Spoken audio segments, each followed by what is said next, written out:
Coach Johnson. In this video, we're going to talk about the sprint counter. Now, the sprint counter, the objective of this is to start teaching our athletes how we really want them to be entering into that sprint, and how they counterbalance is one of the main things that creates that wide sweep. And so when we do this, setting it up, what's going to be really paramount is that you could set up with the athlete facing basically 9 o'clock. They can turn this foot to 6. Now, I always talk about, if I were to stand here, my foot's facing 6. 6 just means that direction, not quite so much angled. But when we start talking about rotational points, you'll see me turning. Now, here's why this is such a big deal.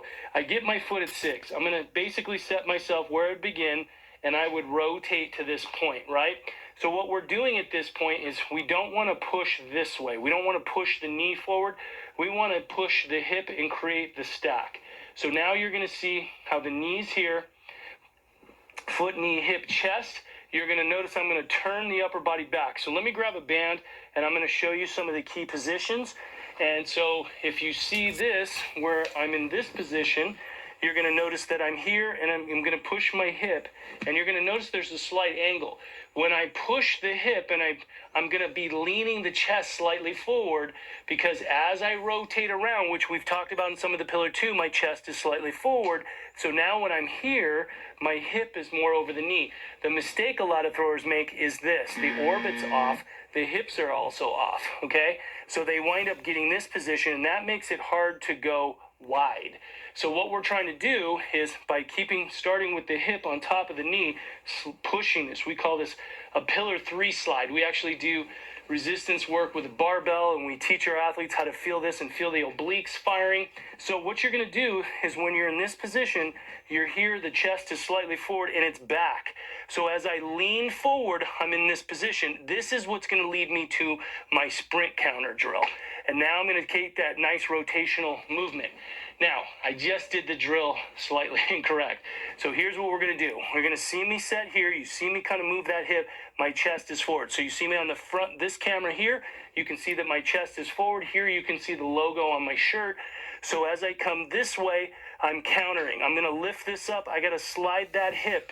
And this is what gives this appearance of this.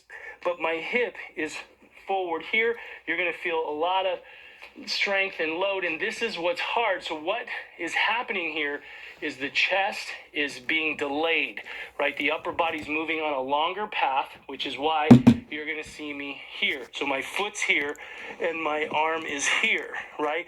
You see how my foot's facing this way, but my arm's facing this way, because my arm is moving on this path and my lower body already moved to this path.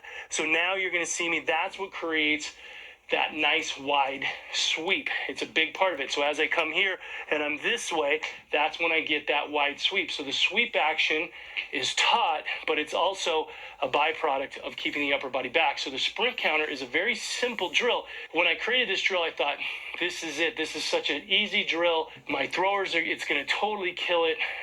And then we went to camps and we tried it, and it's amazing how many athletes don't get this and don't understand this, and they all lift this. Now, I have throwers, like I said, that have thrown over 200 feet, and I would show them this, and they'll bring their leg in like this. And so it's like, no, they're not understanding that we set the stack, we push the shoulder, we're keeping the upper body back, and we're just feeling how to stand here. And if I keep the hips level and the shoulders level, I should have my toe naturally out. Here's that wide open thigh. Instead of telling athletes to pendulum sweep their leg, you're going to show them how to rotate that leg.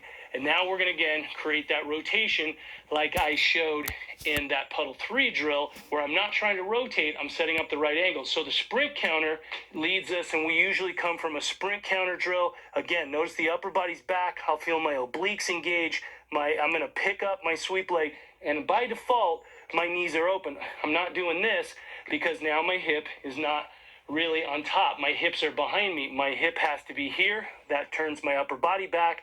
Now I'm in this position, and now I'm going to be able to step in, create that nice tension, load, and you're going to see that this is going to be the position of a modified wheel. We're going to feel our pull drill. We're going to feel our push-pull drill. And so we're going to feel how we're going to start moving that left leg from pillar 3 to pillar 5. So when we start getting into pillar 3, there's going to be a lot of key things that set up how you move into 3 or how you move from 3 to 4. So now when we combine something like our drop in and we feel this, we're going to start being able to feel some more of that dynamic motion. Again, what's going to be really important is a lot of your young athletes aren't going to necessarily be hitting really deep positions, but as long as they're hitting the position, and again, sometimes when the sweep isn't as wide, that's okay. When you look at certain throwers like Robert Harding, or you look at Malachowski, you're going to notice that once they're at a certain point, that sweep doesn't appear to be as wide as it is from pillar 2 to 3,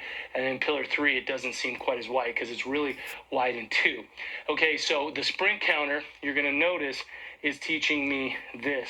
I'm here. I still have a wide path, and it allows the leg to come around, and you notice each time I do that drill, I can create rotation. Okay, so you see, again, what we can do is use the band. You're going to start to pull the knees in so the band would kind of come off. We'll talk about some other different things, and we showed in pillar 2 how you can keep long.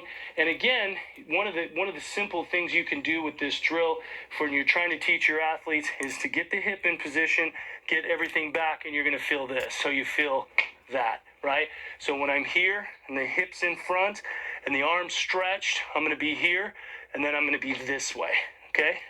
So I'm this way, and now you're going to see how I'm keeping that arm long, and I'm going to be here, and I'm trying to keep it back, which keeps me over, and then this is what's going to shorten me up. So there's a lot of good use that's going to kind of go, that kind of leads into a lot of different things, but that's kind of the basis and why the sprint counter drill is such a good drill. And this is bread and butter drill. This is one that we're going to use quite often. We're going to have our athletes always feeling this, and you're going to be surprised, even as they get better, how many athletes have a hard time just setting that position. And that, once they could get that, that's going to carry over into their throw a little better, have them understand, and it's going to set up the other aspects of other drills. So really important drill. Okay, so just to recap real quick, some of the common mistakes are pushing the knee in front. So you're going to notice how that changes the angle of the chest. And then when I'm lifting up like this, they're not setting the angle here, winding the upper body back, and loading onto the leg. Heel down. Sometimes they're trying to hold themselves up on the toe. That's not what we're trying to do. We can go to the toe when we lean further, and I lean back. You'll see how that's naturally creating the weight to want to shift into the circle, which is exactly what we want. We want to create that big speed. We want gravity pulling the body into the ring. That's always going to be way more dynamic than just trying to hit positions and working with gravity to create an acceleration and pull the weight into the circle. So again, a couple of simple things to look for. Watch for the orbit, watch for the tilt, watch for the close leg. That means they're too high, they're out of the window this way. You want to stay in the window. If I'm opening around, you're going to see that my leg wants to turn over, so I'm back here. My arms inside 6 o'clock. That keeps the sprint wide, shoulders back, and that's what we're trying to do with this drill. Okay, guys, thanks for watching, and we'll see you on the next video.